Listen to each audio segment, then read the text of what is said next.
Welcome to the Great Detectives of Old Time Radio. From Boise, Idaho, this is your host, Adam Graham. If you've got a comment, email it to me, box13@greatdetectives.net. Be sure to cast your vote for the program on Podcast Alley, podcastalley.greatdetectives.net, and follow us on Facebook, facebook.com/Radio Detectives. Well, we're going to be introducing you to a new program, Barrie Craig, Confidential Investigator, with the star William Gargan.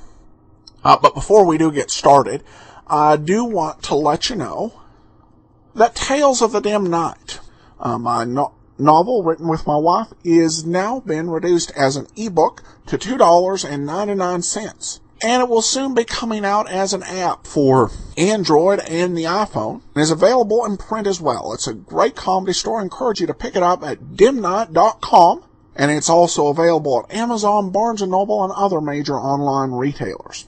Well, I've mentioned to you before that Martin Caine, Private Investigator, which was the show that William Gargan took on for NBC on television and radio after Ideal and Crime ended, was very popular. But Gargan had a couple of problems with the program. And both actually tied into the same source. The producer of Martin Caine was of the mind that what you needed to get television viewers was you needed beautiful women on screen. And according to Gargan, you needed to show some skin. This directive and the way the producer ran things presented two problems for Gargan. First of all, Gargan was a very observant Catholic, very active in his church and Catholic organizations. He was part of the Bohemian Society as well as the Knights of the Holy Sepulchre. And for this reason, he objected to what he viewed as a disgusting method of selling the program. He objected morally. He was also a professional actor. He had begun his career in what they called, at the time, the legitimate theater. He had begun working on shows in New York City, and well as touring performances. He was really a working professional actor, through and through. And the problem he ran into is that these beautiful women were brought on the program, regardless of their ability to actually act. While we don't really have anything that in the surviving prints that I've seen that gives an example of too much skin being shown, although we've only got a small percentage of the programs they made, most were made live and lost. We do have, even just yesterday, if you watch the video theater episode of Martin Caine, towards the end of the show, if you watch it, the actress who was the female character of the week totally blew her line. Could tell she didn't remember it at all, and she kind of tried to ad-lib what the essence was. And then Gargan, as Caine, flubbed a line later. He was talking about hanging up a picture, and he said, we'll get a couple of hammers and a nail. Then he reversed himself. I mean, a couple of nails and a hammer. So it's a challenge for a professional actor. It kind of threw him off of his rhythm, surrounded by people who couldn't act. So he had a showdown with the producer, and he took a firm stand. He said, either we stop the garbage on the air and we get back and we get to having some quality scripts, or you find yourself another boy. Well, of course, NBC and the television industry being what it is, they said, we'll find ourselves another boy. However, Gargan's relations with the producer were strained, but not with the network. NBC gave him a 7-year, $1 million contract to do the role of Barrie Craig, confidential investigator, over the radio. Of course, there was the option for Barrie Craig to become a television show of its own, or to become a movie, and Gargan would play the role in all cases. Now, this contract was extremely generous for the era. One big reason for that was CBS. CBS, just a few years before, as radio was sunsetting, had made an active practice of stealing talent from NBC by offering higher wages. And the folks at NBC knew probably that if they hadn't signed Gargan, then CBS would have gotten him. And they definitely didn't want that to happen. Barrie Craig is one of my favorite detective shows. He is very easygoing, sweet-tempered, unless you provoke him, and a very fun character with a tongue-in-cheek take on the private detective genre. I think you're going to enjoy it. The program undertook many changes in spelling. At first, the name of the series was announced as Barrie Craig, and then the spelling of Barrie Craig changed from the more common spelling of B-A-R-R-Y to the one of B-A-R-R-I-E. That spelling of Barrie was actually the same as the name of Gargan's son. So we'll just use that final spelling as our basis for episode titles. Well, I've talked enough. Let's go ahead and we will take a listen to The Judge and the Champ. Hello, Craig speaking. I wanted to read you my lead for tomorrow's column. At the door. Hold the line, Barry, while I see who it is. Don't answer it, right? Stay with the door. Stay with the door. Don't answer it. Oh. You, look, I told you it's no use coming here. You're just wasting your time. My life's too short.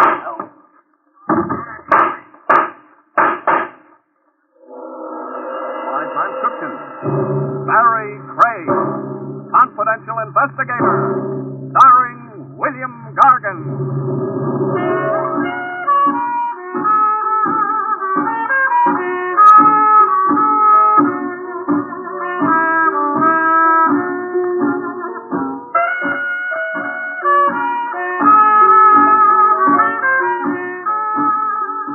Barrie Craig speaking. It was one of those nights. I was sitting in my office with my feet hooked on the corner of my desk, trying to whip up some enthusiasm over an assignment to bodyguard a couple of tin coffee pots at a Long Island wedding when the telephone rang. I let it ring a few times before I reached out and snagged it off its hook. After all, when they're that anxious, they can be mighty worthwhile. Yeah, who's this? Al White from the Chronicle. Remember me? Oh, Al White, sure. How's the gossip column racket these days? Warming up. I got a chore for you. I'll bet you have. Meaning what? I've been reading that column of yours. Those cracks you've been making about Larry Slade throwing the big fight, they can't have made him very happy. I hear he's looking for you. Yeah, so do I. I need a bodyguard. You keep printing that Slade took a dive, and you're more likely to need an undertaker. I was right about it, wasn't I? I even called around. Sometimes there's something better to be than right. Such as? Alive. Something you're not likely to be if you keep needling Slade. He's big and sensitive. My heart bleeds for him. Look, do you want this job or not? All right, Al. Where do I start guarding the body? The Casa Daily Bar. Midnight. It wasn't the kind of case I'd like, but a private detective is like a doctor or a lawyer. You can't always pick and choose. Anyway, a few minutes short of midnight, I parked the car outside the Casa Daily. It was an old white-frame building that Ace Daly had converted into a plush boob trap. One of those joints where if they don't get your roll with the fancy prices at the bar, they got stacked rooms all rigged up with roulette wheels and crap tables where they do. I was holding down the bar with an elbow, squinting through the fog of blue-gray smoke when my client, Al White, walked in. Waiting long? Not very. Seen Ace Daly? Yeah, he went in the game room a little while ago. Larry Slade with him? Champ? No, why? Just a hunch. He'll be here, too, before the night's over. Daly's in the game room now, huh? Hey, why the interest in Ace Daly? I thought you were after Slade's hide. Maybe I'm after both of them. You think Ace had a hand in fixing that fight? Yeah, and tonight I'm looking for proof. Any objections? Your skin, if you like to wear it with holes in it. That's what I'm paying you to prevent. Maybe we better make this one cash in advance. You trust me? Oh, sure. I just don't want to have to go to the trouble of suing your estate to get my money. Oh, very funny. Hey, wait a minute.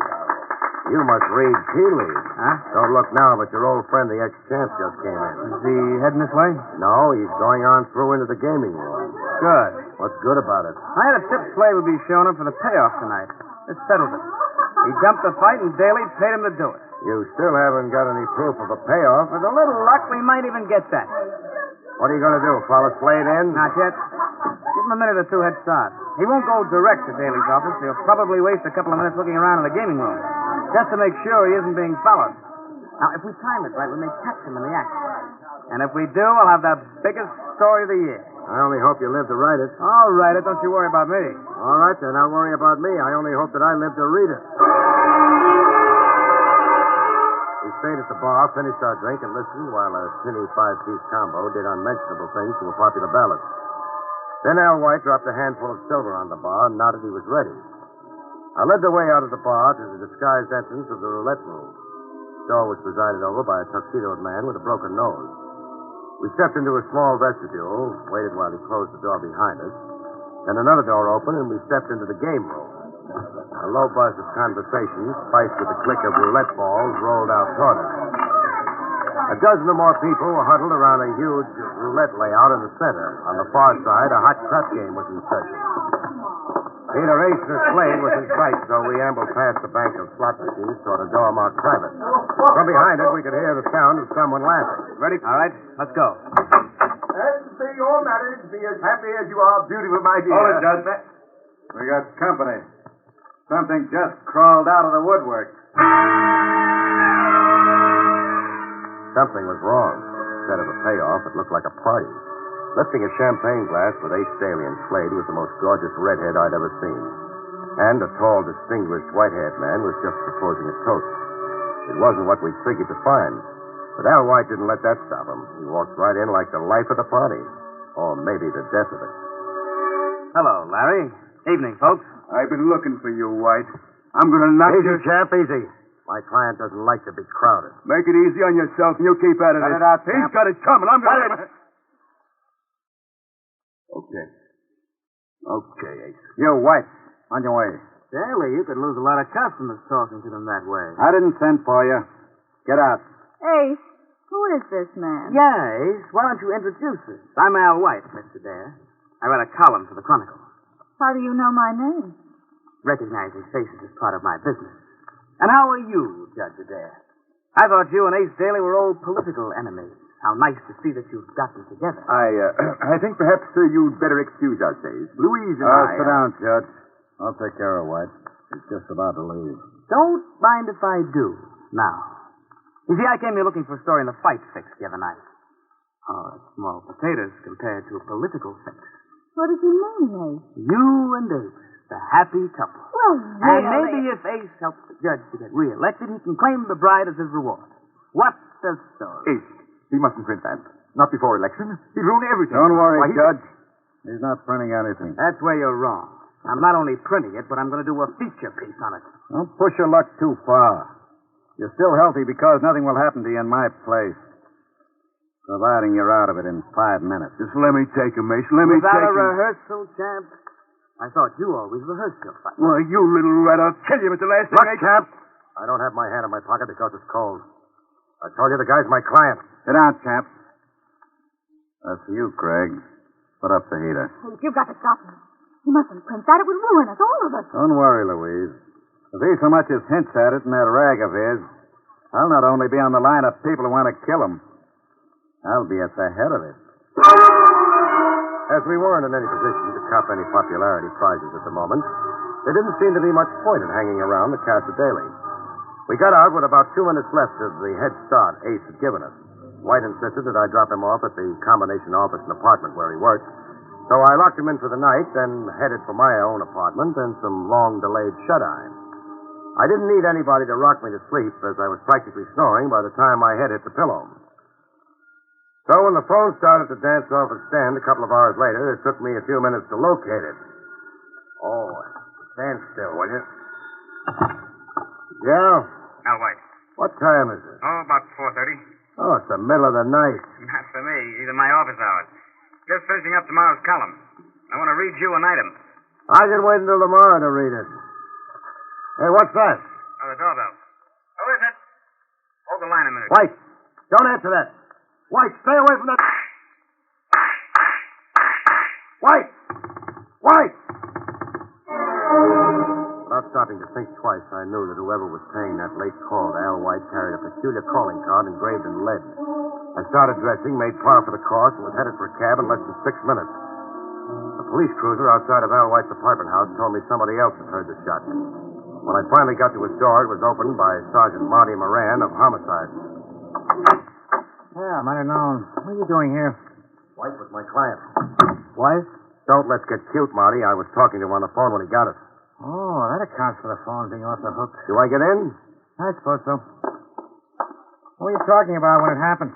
He wanted to read me an item out of tomorrow's column. Column? You didn't find any column, just a few blank sheets in the typewriter, no column. There he is. We haven't moved him yet. The ME hasn't gotten here. Got it in the back, huh? All 5 of them. Small caliber gun. 32 or less, I'd say. Big enough to do the job. Yeah. And you said there was no trace of a column. No, just a few blank sheets of paper in his typewriter. All right to handle it? Yeah, I guess so. Barry, what's on your mind? Just a hunch. I'm wondering if Al White had the same habit most newspaper boys have of jamming 2 or 3 sheets into their machine at a time. Hey, you got something there. If he did, we may be able to bring out the impression on the second sheet. Well, that's worth a try. There should be some dusting powder in the lab kit. Yeah, here's some. Let's have that second sheet. Here you are. Think that's enough dusting powder on it? Yeah, a little more, maybe. Shake it around. Well, what do you know? It worked. Can you read it, Sergeant? I think so. First, let's blow off the excess. Yep, there you are. Clear as a carbon copy. Take your vows later. Uh-oh. Here it is. Listen. The mob is giggling over Ace Daly's payoff if the election goes right. Now, instead of fixing fights for sugar, the Ace is fixing elections for honey. Ace Daly in this? Yeah. He told White that if that item appeared, he'd kill him. Well, why didn't you say so? That makes it easy. We put out a pickup on Ace and we got it made. Better pick up Larry Slade, too, Marty. The chance? Yeah, he got into the act, too. He promised to kill White if he mentioned 6 fights again in his column. Oh, fine. First I have no suspects. Now I've got more than I have teeth of my own. How many other characters promised to make this creep a prospect for a headstone? Offhand, I don't recall, but as I think of them, I'll keep you informed, Marty. I got away from Sergeant Moran as soon as I could. He was yelling pickup orders into the phone as I closed the door behind me. On the street, I grabbed a cab, told the cabbie to double back up a couple of streets to make sure there was no police trail on me, then gave the driver the address of the Adair home. It was an old converted brownstone house with a large brass knocker. Through the glass door, I saw the kimonoed figure of Louise Adair. Over her shoulder on the stairway, I could see her father, his white hair shining in the gloom. What do you want? I'd like to see you for a few minutes, Miss Adair. Now? What about? Murder.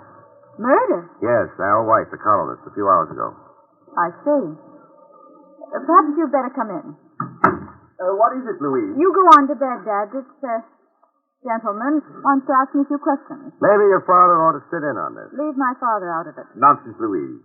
Now, what's this all about? Al White, the columnist you met last night at Ace Daly's, is dead.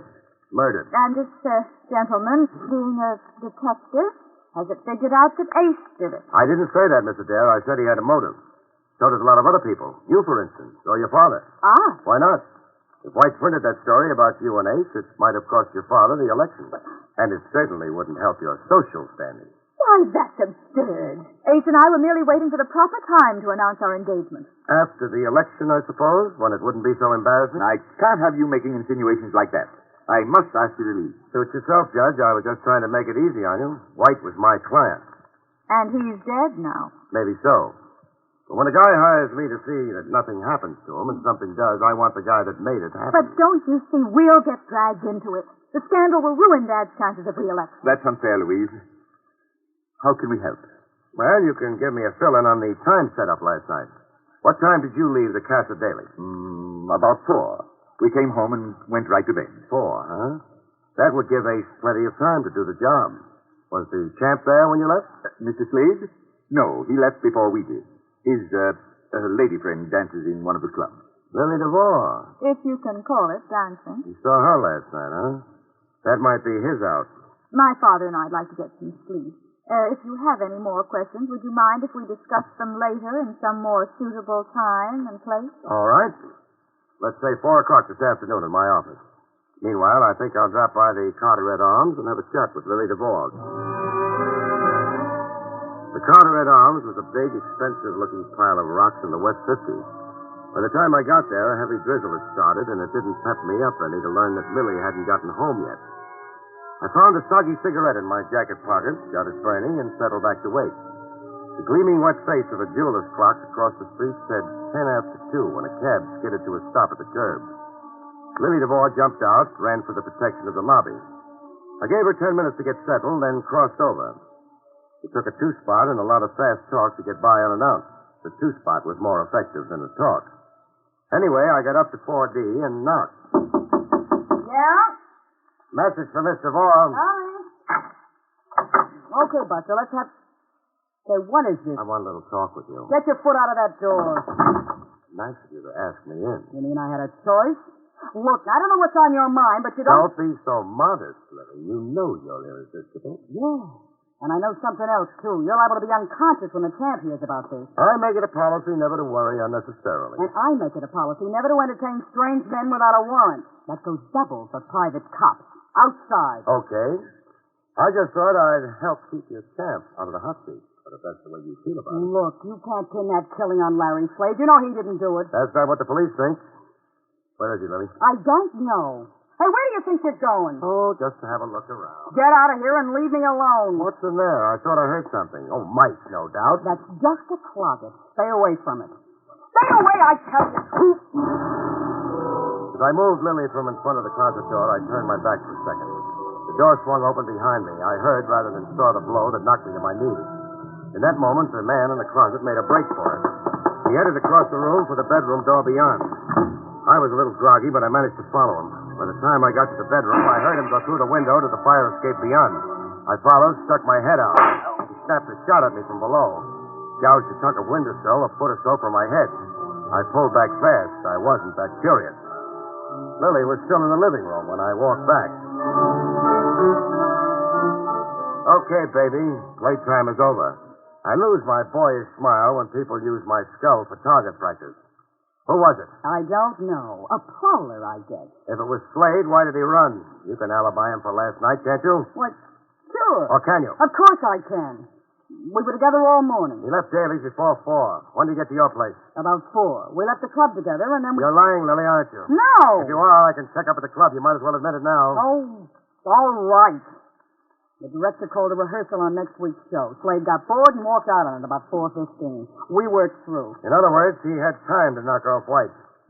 If he didn't do it, then why was he trying to hide here in your closet? Slade wasn't in that closet. Who was? I don't know. Who was it, Lily? Oh, what's the use? Why should I cover for him? It was Ace Daly. What was he doing here? Same as you, looking for the champ. To help him fix an alibi? Slade doesn't need an alibi. He didn't do anything. Why don't you leave him alone? Maybe I can help him. Where is he, Lily? I told you I don't know, and I wouldn't tell you if I did. That's what I thought. Just the same, if you want to see him get a break, you get to him and tell him to get to me. I didn't have long to wait. I just gotten back to the four walls and desk I laughingly called my office, shuffled the 2 ads in Rentsville that represented my mail, and lit a cigarette when the phone rang. Hello? Larry Slade. I hear you want to see me. What about? I don't do business over the phone. Come in and... Yeah, and walk right into a police stakeout? Okay, so I'll come to see you. Where? If it's a plant, you'll never walk away from it. Where? The end of Pier 6, East River. Make it 3:30 sharp. I'll be there. Come alone. Because if you don't, you'll have plenty of company when you leave. They'll be carrying you. Pier 6 was a deserted strip that stretched out into the murky water of East River for a quarter of a mile. Anybody walking to the end would be visible for minutes before he reached the end, setting him up as a perfect target. The goose pimples and icicles running down my spine were caused by the cold wind, I think. The rain hadn't let up, and I was drenched by the time I reached the end of the pier. Larry Slade stepped from behind an old rotting shack that had been a watchman's shanty. He looked bigger than a Brahma bull and twice as nasty. Hello, champ. What do you want? The one who killed Al White. Cops think maybe you did. I can read. I don't think you did. That's nice. So? Give yourself up. I don't want you to take the fall for the killer if you didn't do it. I don't take any falls for nobody. You're set up for one right now and don't know it. You're lying. Why should I? Ace Daly's the only one got anything to gain by lying. He wouldn't cost me. Not unless he needed a fall guy, and he does. Why don't you tell him that? Hey, Ace. Busy little man, aren't you, Craig? I tried to get around, only this time I didn't get around fast enough. Looks like you beat me to it, Ace. Looks like I did. He thinks you're trying to pin the murder on me, Ace. Now, why would I want to do that, Larry? Why would I want to frame the guy who's giving me my alibi? Your alibi? He hasn't even got one for himself. Not after he left Billy DeVore last night. Oh, yes, he has. Larry came back to the Casa Daly. We were both there together at 4:30 this morning. Now, what do you say to that? You've had time to cook up a nice little story, haven't you? But coming from the two principal suspects, I doubt if the police will take your word for it. You'll have to think of something better than that to prove you were really there. Don't worry. We can. After he got home, Judge Adair called me up to talk things over. That's funny. The judge didn't mention it to me. But then maybe you haven't had a chance to give him his briefing yet. Don't worry, Craig. He'll back us up. Will he, Ace? Aren't you forgetting something? What? You can't help him now. When the story of your little deal gets out and the papers tie it in with this murder, your support would be the kiss of death. His only chance of re-election now is to wash his hands of you as fast as he can and try to make hay on the other side. Now, wait a minute. Sorry, Ace, but I gotta go see the judge. I kind of like to hear what he has to say before he's had any coaching. Stop him, Slade. What do you want me to do? You're the champ. Figure it out for yourself. Larry Slade grinned and licked his lips. He hunched his left shoulder a bit, and I saw the punch start somewhere near the tip of his shoe, but I couldn't get my jaw out of the way fast enough. It landed like a ton of bricks, and the pier came up and slapped me in the face. I don't know how long I was out. Could have been minutes, probably. It was only seconds. Both Ace and Slade were gone when I opened my eyes. I couldn't find it in my heart to regret their going. All I could do was hope that they were going to the wrong place if they wanted to locate Judge Adair. I managed to get a cab and gave the driver my office address. When I got there, two people were at my door tying the knob. Even in the semi-gloom, I had no difficulty making out the sleek lines of Louise Adair as one. The other was her father. Looking for me? Oh, I thought you'd forgotten our 4 o'clock appointment. I've thought of something you should know. Good. Let's go inside where we can talk. Make yourselves comfortable. I suppose we really should have told the police, but Dad preferred to talk to you first. Well, let's have it. I think I know who killed your client. I thought you might. Judge Adair, after you and your daughter got home this morning, did you phone the Casa Daly? Why, how did you know about that? Then you did make the call. Why, yes, about 4:30. Well, there goes the old ball game. I thought that Ace was lying. But Ace wasn't there. No one answered the phone. He didn't? Why didn't you tell me that this morning? But Dad didn't want to get involved. It would cost him the election. Cost a man his life. I finally realized too late. When Daly tried to reach me today... I see I got here just in time. Hey! No, don't you, Daly. I won't tell anything. Don't. Why, you dirty double-crossing old buzzard. He's got a gun, Dad! When the smoke cleared, Ace Daly was sprawled in my doorway. Louise Adair was doing a good job of trying to swallow her fist. The judge stood dazed, staring down at an old .22 target pistol that he still held in his hand. I managed to pin my eyeballs back in their sockets long enough to walk over to Ace. At that moment, the door to my office burst open, and Sergeant Marty Moran came tearing in. What's going on here? Holy cow, Ace Daly. Who did it? I'm afraid I did, Sergeant. It was self-defense. Daly was going to kill both of us. Mr. Judge shot him, all right. Why should Daly want to kill you, Judge? He wanted to keep me quiet. I knew that he killed Mr. White. You were taking an awful chance going up against a pro like Daly with that pea shooter. I couldn't keep quiet and see him get away with murder. Even if it does cost me the election, I couldn't do it. Cost you the election? You kidding? You come out of this mess a hero. Delivered a killer all wrapped up. Just too bad Ace Daly didn't kill White. Didn't kill him? What do you mean? Yeah, you better translate that for me, too, Barry. Daly couldn't have killed White. I was talking to White when the killer knocked. He got up and let him into the apartment. So? He wouldn't hire me to hold his hand while he was talking to Daly in a public place, then let him into his apartment. But Ace could have disguised his voice. Old wash, baby. White was shot in the back. That means he opened the door to the killer, then turned to lead the way into the apartment. He never would have turned his back on Daly. In that case, I have a little surprise for you. Ryan, bring Slade in. We picked up Slade waiting outside in Daly's car. Ace, who did it? I'm afraid I did, Mr. Slade. I thought he killed White. Which leaves us only one logical suspect. Oh, I get it. I'm supposed to be the fall guy, eh? Why, you two-bit Seamus, I'm going to let you have it. Right in your whiskers. You KO'd the champ. I owed him, that's it. Holy cow, so I did. Hey, he didn't throw that fight. He's got a glass jaw. Well, I'll get him out of here and booked. He didn't kill White either. He never would have used a gun. He'd get a bigger charge out of beating him to a pulp. Well, if neither of them did kill White, who... You did, Judge. What? And that wasn't self-defense when you shot Ace Daly in my office. It was murder. That's fantastic.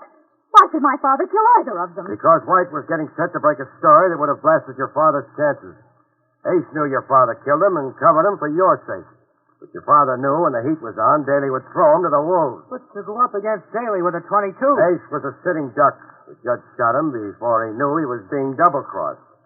Using me as a witness that it was self-defense. Now, see here. This is ridiculous. I was in bed when White was killed. Sorry, Judge. I went to your house an hour or more after the killing. You were supposed to be in bed, but your hair wasn't even much. I won't listen to these lies. Tell them, Dad. Tell them. What's the use, Louise? I took a long chance and lost. I killed them. Well, they can't prove a thing. Yes, they can, now that they know the story. I left too many traces. Why did you kill White, Judge? I had to. My only hope of escaping prosecution for malfeasance was to be re-elected to cover what I had done during my last term. I would have done anything to be re-elected. Even come to blows with a thug like Daly. Don't talk, Dad. They can't prove a thing. It's no use, my dear. I'm ready to make a full statement. Okay, boys, take the judge out. We'll book him later. For murder, I guess.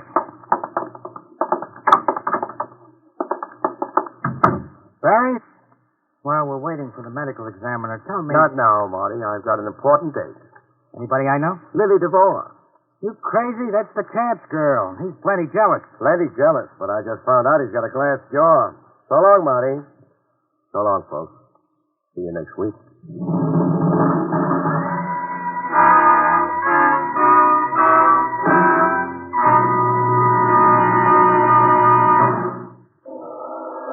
You have just heard Barrie Craig, Confidential Investigator, starring William Gargan.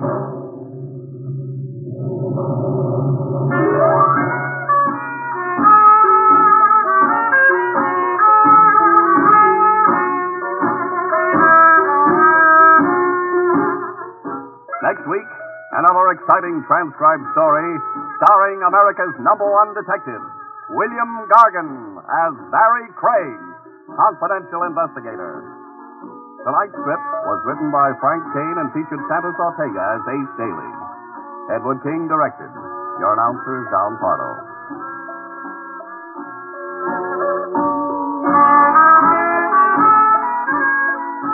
All names and places mentioned in this program are fictitious, and any resemblance to actual persons living or dead is purely coincidental.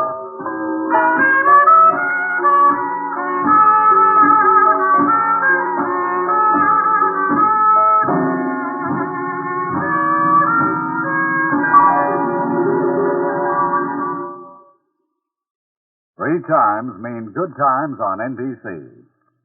Till we meet again next Wednesday for another hard-hitting adventure with Barrie Craig, Confidential Investigator, let me give you a brief rundown of the adventure shows you can hear on NBC.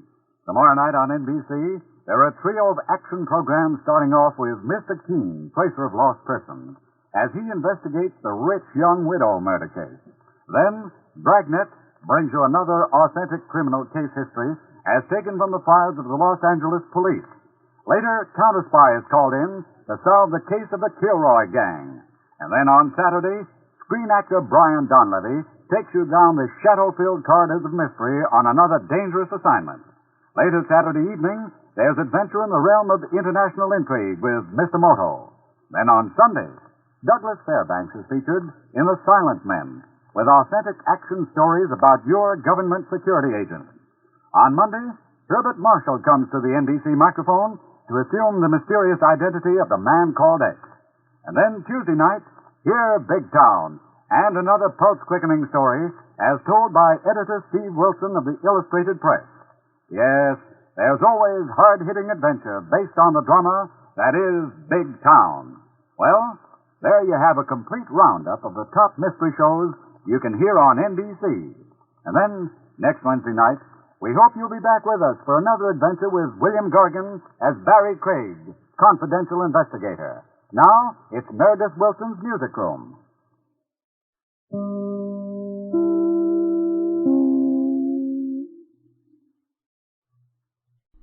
Welcome back.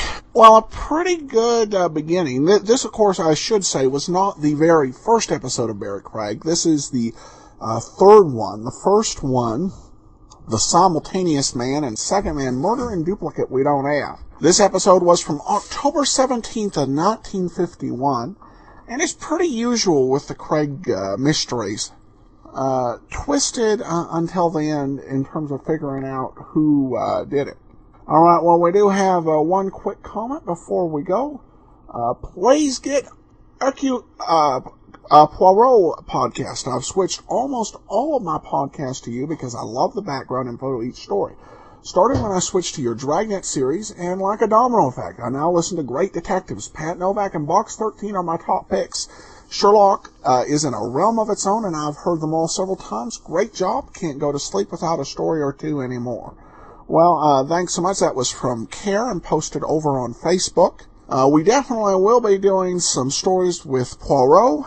And be sure to be listening. End of August, we'll be talking about what shows we plan to do in the 2011-2012 season, which will start up in late October.